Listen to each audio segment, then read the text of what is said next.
Olá, queridos irmãos, como vocês estão? Espero que todos estejam bem, com a graça e a luz de Jesus e de nossa amada Mãezinha do Céu. Hoje nós vamos falar sobre um assunto que eu sempre achei muito interessante e gostaria de compartilhar um pouquinho do que eu pude ler no decorrer dos anos com vocês. Hoje vamos falar um pouquinho sobre bilocação e bicorporeidade. Mas antes, vamos fazer a oração do Pai Nosso. A oração do Pai Nosso em aramaico. Arvan de Bashmaya, Net Kader Shmo, Teitei Malkuta, Nerfei Taitz Viana Haikana, de Bashmaya Barra, Havlanar Matsukanam Nyaman, Washapakla Hauben Wartahen, Aikanda Henan Chohan Hauben, Wella Tahla Lelisiona, Ella Patsanim Bisha, Letoda Lahe Maukuta, Wahaila Tedescopta, Lahala Mauni. Amém. Amém. Iniciar então.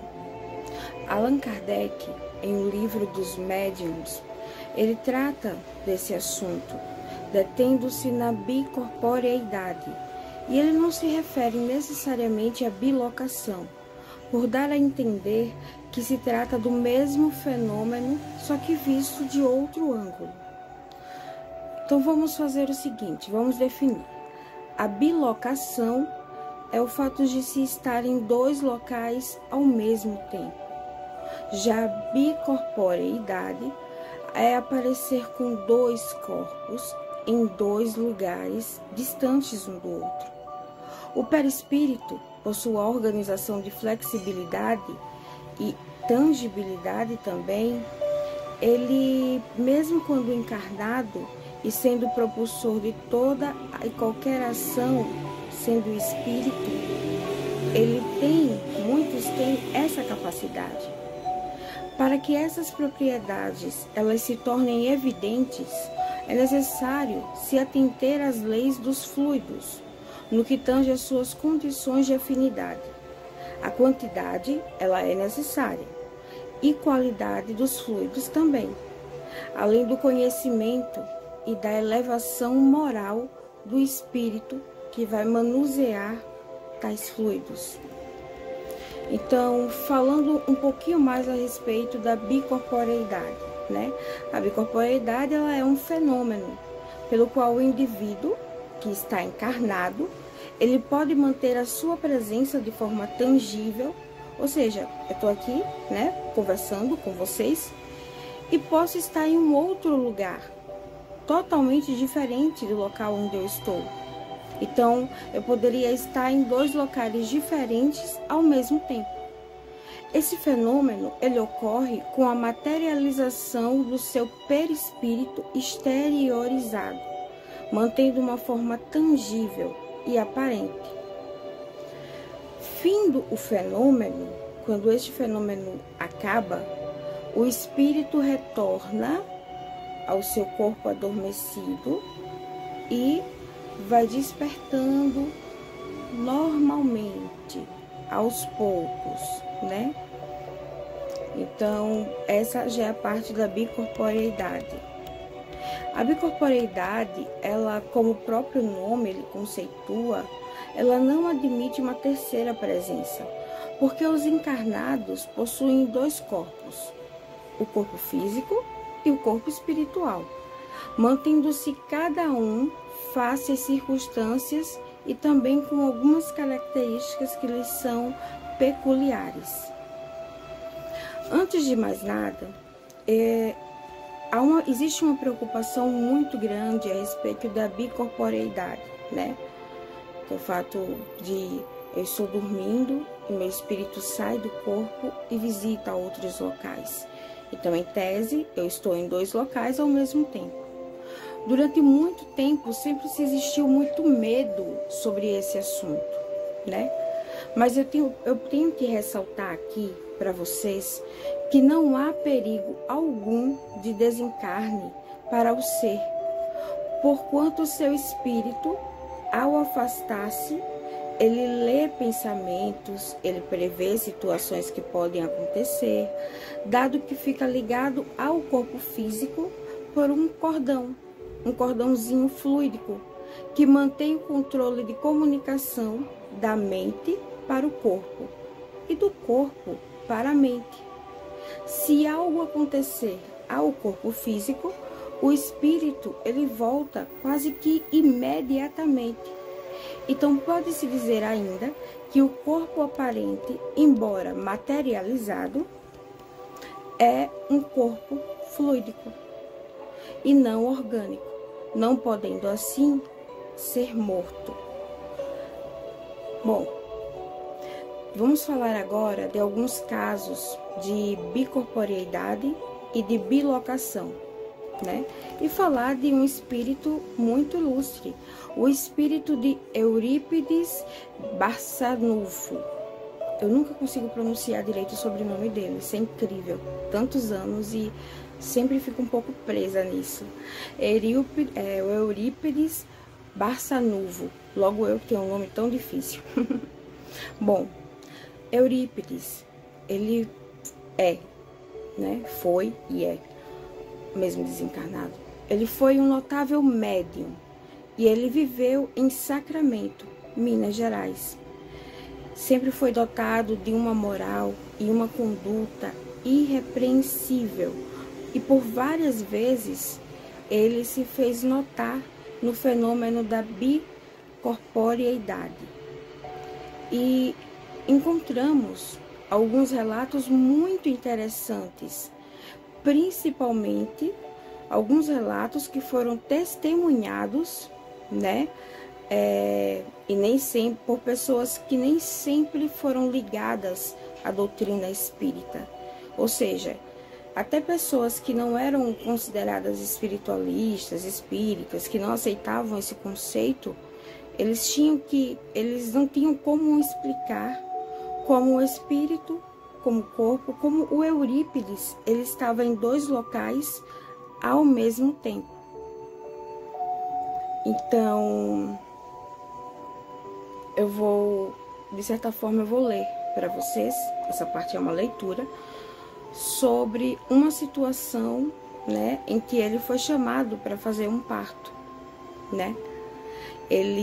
Certa vez, ele entrou em transe, né? Ele dava aula, ele foi fundador do colégio Allan Kardec, lá em Sacramento, que foi o primeiro colégio espírita em todo o mundo. Foi esse colégio. Então, uma vez na sala de aula, ele entrou em transe. E nesse transe, né, quando ele retornou, ele chegou para os seus alunos e falou: prestem atenção. Acabo de fazer um parto muito difícil, numa residência atrás da Igreja do Rosário. O marido não sabe que a criança já nasceu e está a caminho daqui para poder solicitar ajuda. Quando ele entrar na sala, os senhores devem ficar de pé para o cumprimentarem. Palavras do Eurípides. E o homem, né, quando ele terminou de falar isso, o homem entra na sala, né, e logo ele entrou aflito, entrou muito preocupado, de roupa de montaria, ainda usando um chapéu, e já chega pedindo a Eurípides que, por favor, que fosse até a casa dele, que fosse com urgência para poder fazer o parto de sua mulher, porque a sua esposa ela estava muito mal e a parteira ela não estava conseguindo resolver o caso. Então Eurípides, com toda a sua calma, virou para esse irmão, né, esse pai, e lhe disse: acalme-se, já fiz o parto. O parto foi realizado há 5 minutos atrás. E aí o homem olha para ele e fala: mas não é possível, 5 minutos eu teria visto no caminho, porque era o caminho da minha casa até aqui. Isso não pode ser. E aí Eurípides fala: o Senhor não me viu porque eu fui em espírito, mas eu vi o Senhor, respondeu Eurípides, e pode voltar para sua casa sossegada, porque nasceu uma menina linda e muito forte. O homem, obviamente, duvidou, né?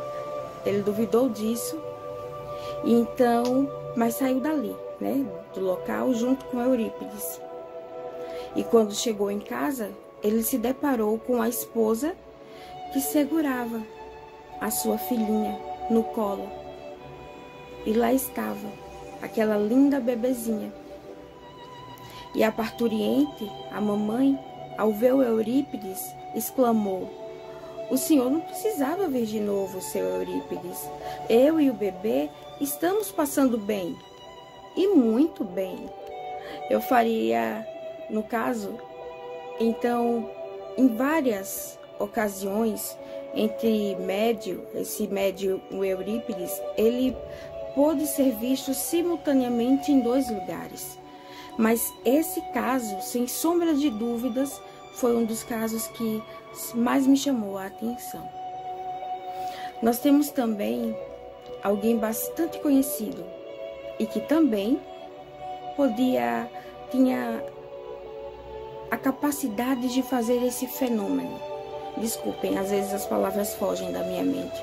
Ele tinha a capacidade de fazer esse fenômeno, né? Que foi Antônio de Pádua. Antônio de Pádua teve uma visão. A visão que ele teve na sua cidade natal, em Lisboa, viviam ainda os seus parentes, o pai, a mãe, o irmão e as irmãs, que se encontravam implicados em um caso de homicídio, um caso muito sério. Só que esse caso havia sido cometido por outras pessoas, né? Àquela idade, naquela cidade, 2 indivíduos que se detestavam mortalmente. Um deles foi encontrado certa noite com o filho do rival e decidiu vingar-se nele. E, favorecido pela escuridão, que a gente sabe que as trevas sempre estão ao redor, né, daqueles que não procuram clarear os seus pensamentos, o seu coração, que não procura ser uma luz para o seu próprio espírito. Esse irmão foi, né, surpreendeu o outro, arrastou a sua própria casa e ali ele cometeu o ato, fazendo com que esse irmão desencarnasse, né? E depois ele foi e sepultou o corpo no jardim da casa dos parentes de Antônio de Pádua. E sabendo que o jovem fora, naquela noite, visto nas propriedades do palácio de Martinho, deram busca pelos arredores e pela propriedade toda, guiando-se pela terra removida de fresco. Então, quando eles viram aquela terra que havia sido mexida e removida, né, eles já pressupunham que havia algo ali. E quando eles foram, né, até lá, eles chegaram ao cadáver totalmente ferido e muito machucado. Bastou esse indício para que as suspeitas do homicídio caíssem sobre Martinho.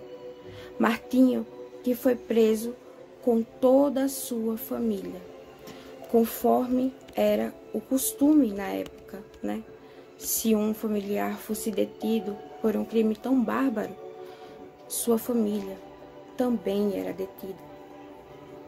Então, quando foi se aproximando o dia da sentença, que teria sido uma sentença de condenação, se Antônio de Pádua não tivesse vindo em auxílio dos seus familiares, teria sido muito complicado.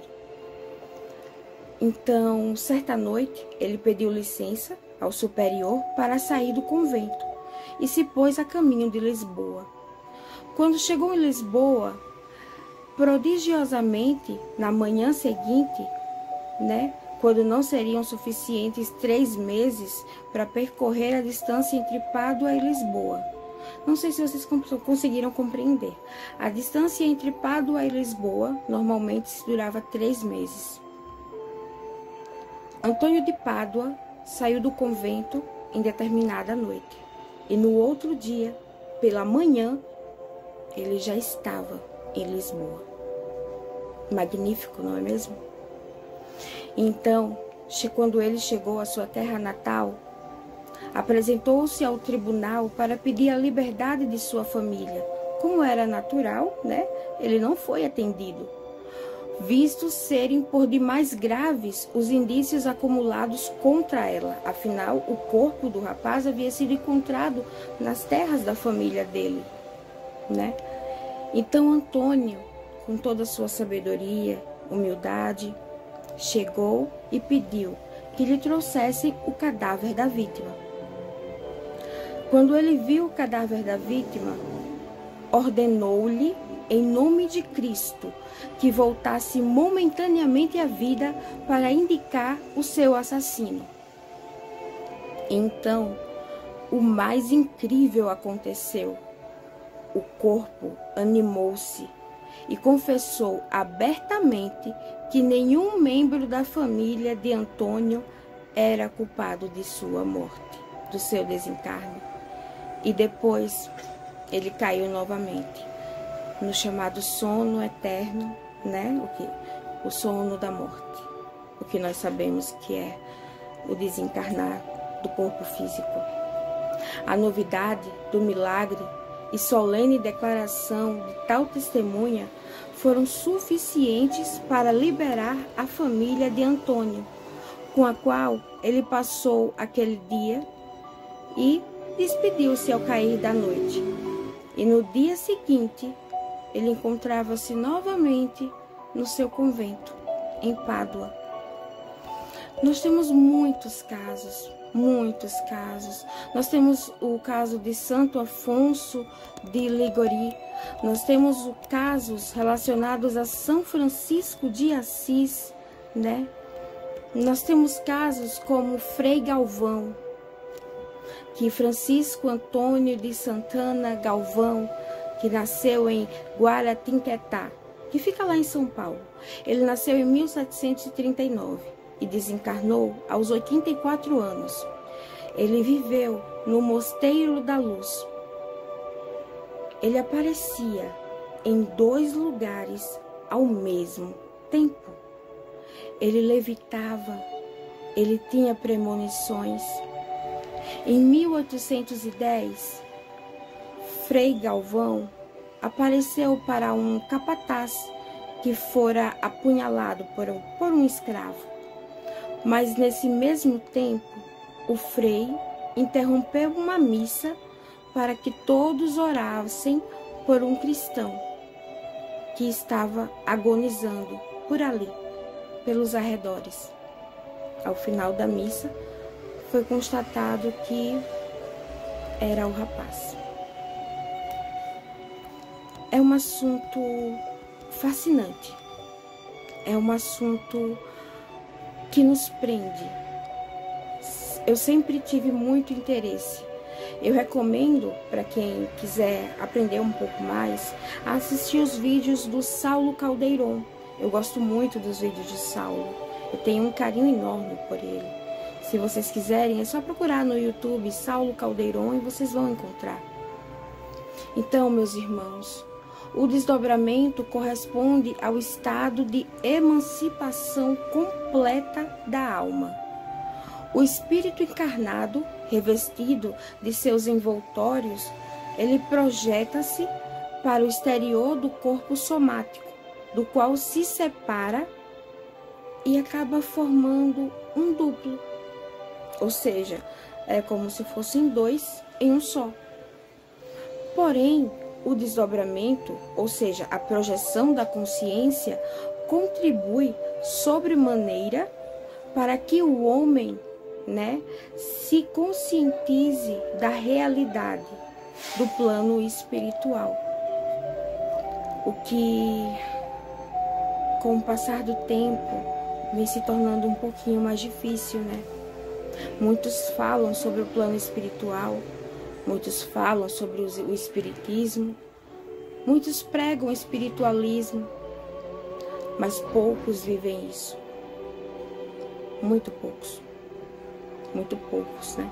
Pouquíssimos, na verdade. Então, para que o homem ele se conscientize da realidade, né? Como eu falei, do plano espiritual.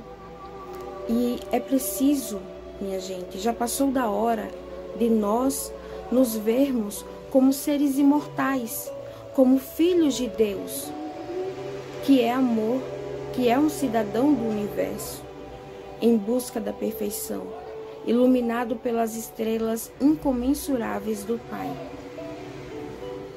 Então, meus irmãos, aqui nós estamos procurando avançar, procurando evoluir na medida do possível e sempre que possível. Aqui estamos para viver, para perdoar e para amar. Certa vez, e quando eu era criança, minha avó falou uma frase que eu nunca esqueci. Ela disse: Aiesca, nunca duvide de nada nesse mundo, porque tudo nessa terra é possível. Aqui tudo pode acontecer. Então, meus irmãos, abram suas mentes, iluminem os seus pensamentos e tenham a noção de que muita coisa é sim possível. Mas principalmente tenham a noção de que cada um de nós que está aqui somos filhos de Deus, filhos do nosso Pai. Somos uma centelha do amor divino dele. Como é amoroso nosso Pai, como é caridoso com nossas falhas, como ele nos acalenta, nos acalma, nos ajuda. Como somos rebeldes também, e muitas vezes não compreendemos isso. Somos imediatistas, queremos tudo na hora, mas não é bem assim que as coisas funcionam, não é mesmo? Estamos aqui, não é para sofrer. Eu vou ressaltar isso em cada vídeo que eu fizer. Eu vou ressaltar isso até o dia do meu desencarne. Nenhum de nós está aqui para sofrer. Estamos aqui para aprender, para evoluir. E a evolução não precisa de sofrimento para ocorrer. Infelizmente, pelo período que a Terra passa e vem passando, grande parte dos espíritos acreditam que só se aprende pela dor. Não, não é assim. Nós podemos aprender sim, e pelo amor. Vamos aprender pelo amor? Vamos escolher o amor. Ele é tão mais fácil, mais sublime, é mais leve. A vida com o amor torna-se única, leve, indispensável. E com ela, nós sentimos Deus durante cada segundo de nossas vidas. Eu agradeço aos estudos, né, da Mocidade Espírita, que fez os estudos, fez a análise inicial, né, sobre esse assunto, né. Agradeço também vários outros estudantes espiritualistas e espíritas, né, que vêm desenvolvendo esse tema com cada vez mais afinco e perfeição. E agradeço a você que dedicou um pouquinho do seu tempo para poder me ouvir. Irmãos, que o Senhor os acompanhe, os abençoe e os ilumine, para todo sempre. Fiquem com Deus. Reconheçam Deus dentro de cada um de vocês, meus filhos. Lembrem-se, é muito mais fácil aprender pelo amor do que pela dor. Mas o estigma que existe na humanidade sobre a dor ainda é tão forte, mas tão forte, que a maioria não consegue compreender. Mas eu sei que chegará o dia em que todos, cada um de nós, vai evoluir a tal ponto que só haverá o amor como destino inicial, final, intermediário. Fiquem com Deus. Que o Senhor os acompanhe.